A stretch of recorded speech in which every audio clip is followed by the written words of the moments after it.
여러분 안녕하십니까? KBC 8시 뉴스입니다.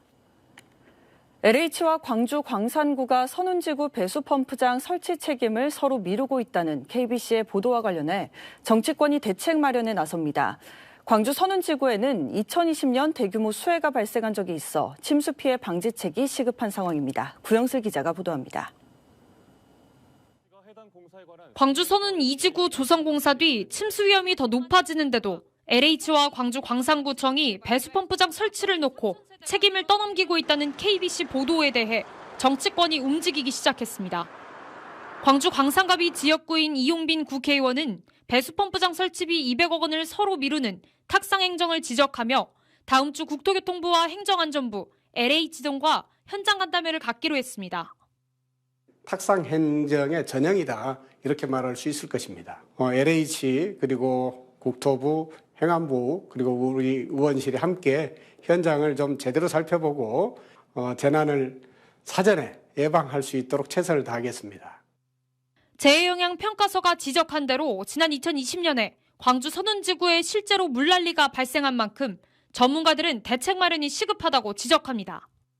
그렇지 않으면 지난 2016년 역대급 태풍 피해를 낳은 LH의 울산 혁신도시 조성사업 사태와 같은 피해도 우려됩니다.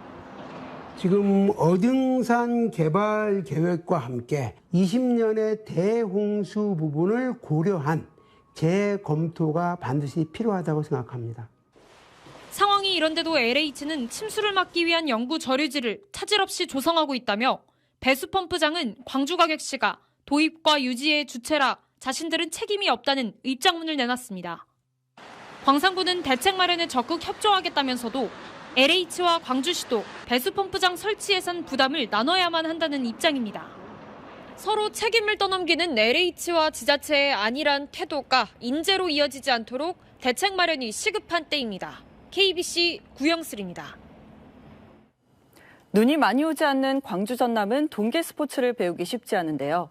나주의 한 초등학교 방과후 스포츠클럽이 전국 운동부들을 제치고 메달을 8개나 따내 화제가 되고 있습니다. 고우리 기자입니다. 붉은 트랙 위를 줄지어 달리는 초등학생들. 새하얀 눈밭이 아닌 강변 공원에서 타는 스키지만 웃음이 끊이질 않습니다. 재미로 스키를 타는 다시초 학생들이 지난달 전국 동계체육대회에서 기적을 만들어냈습니다. 전국에서 온 운동부 학생들을 제치고 금메달 6개, 은메달 2개를 따낸 겁니다. 특히 나경준 군은 금메달 4개, 은메달 1개를 목에 걸며 참가한 모든 종목을 휩쓸었습니다. 함께 다 같이 등산한 적이 있었는데 그때 제가 스키부 원부보다 빨리 그 정상에 도착해가지고 교장 선생님께서 한번 그 스키부 해보는 게 어떻겠냐고 건의하셔가지고 운동부가 아니다 보니 연습 시간은 일주일에 2번, 아침 수업 시작 전 40분과 점심시간 40분이 전부입니다. 스키장에서 타는 진짜 스키 연습은 대회 한 달 전에야 시작했습니다. 열심히 끈기 있게 끝까지 가면은 마지막에 약간 쾌감이 들어가죠. 담당 교사는 학생들이 앞으로도 성적에 얽매이지 않고 재미로 스키를 타기를 바란다고 말합니다. 즐기는 사람을 못 이긴다고. 근데 학생들이 이제 본인들이 재밌어 하고 즐기다 보니까는 욕심이 이제 자연스럽게 생기는 것 같아요. 그러면서 그게 이제 좋은 성과로 이루어진 것 같습니다. 작은 학교 아이들의 즐기는 마음이 커다란 기적을 만들고 있습니다. 기안마사 장전! KBC 고울입니다. 광주와 전남 일부 지역에 건조주의보가 내려진 가운데 산불이 잇따랐습니다.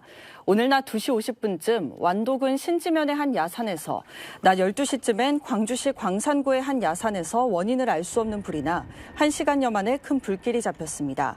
앞선 오전 9시 반쯤엔 무안군 삼양읍의 야산에서 불이 나 40여 분 만에 진화됐습니다. 전국적으로 산불이 잇따르면서 윤석열 대통령은 지금부터 우기 전까지를 산불 특별 대책 기간으로 지정하고 산불 예방에 총력을 다해달라고 주문했습니다. 국립공원 승격 10주년을 맞아 열린 무등산 정상 개방 행사에서 40여 건의 탐방객 안전사고가 발생했습니다. 광주소방안전본부는 어제 오후 4시쯤 증심사 인근에서 발목을 다친 등산객 1명을 병원으로 이송하는 등 모두 14명을 구조했고 27건의 가벼운 응급처치를 했다고 밝혔습니다. 무등산 정상부에서 열린 행사에는 3,000명이 방문했으며 어제 하루 동안 무등산을 찾은 탐방객은 12,000여 명에 달했습니다.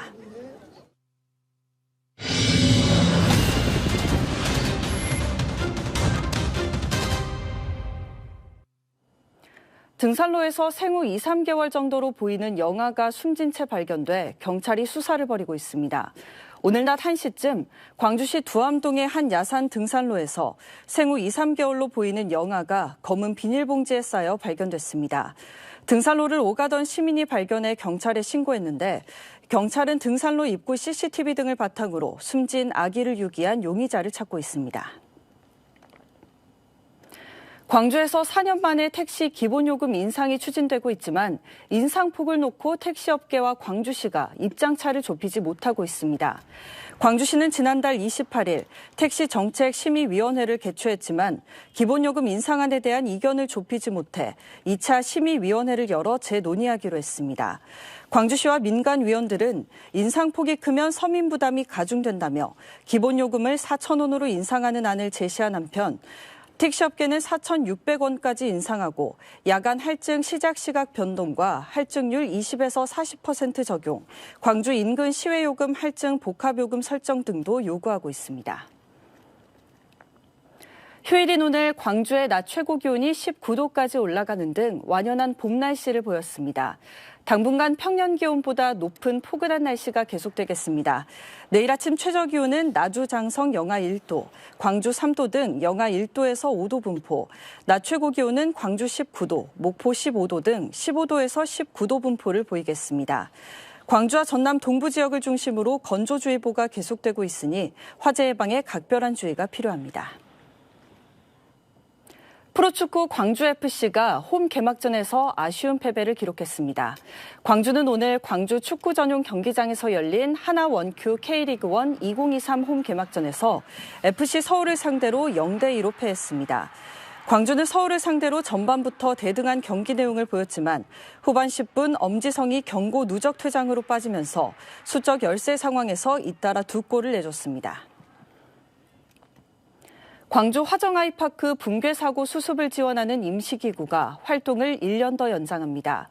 광주 서구청은 4급 서기관을 단장으로 1년짜리 한시기구를 출범했지만 철거와 해체가 완료되지 않은 채 오는 17일 운영이 종료됨에 따라 연장을 요청했고 광주시가 행정안전부와 협의를 통해 연장을 승인했습니다.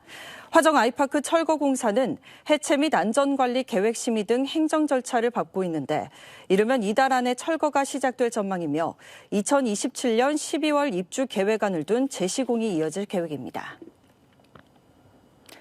전라남도가 사회적 배려 대상자를 대상으로 도시가스 요금 감면을 추진합니다. 대상자는 중증장애인, 국가독립유공자, 기초생활보장 수급자, 차상위 계층, 다자녀 가구 등으로 주소지 기준 읍면동 주민센터나 도시가스 회사 고객센터에 신청서와 필요한 자격증명서를 제출하면 됩니다. 월 최대 14만 8천 원에서 최소 18,000원을 할인받게 되며 이번 감면은 지난해 12월부터 올해 3월까지 동절기에만 적용됩니다.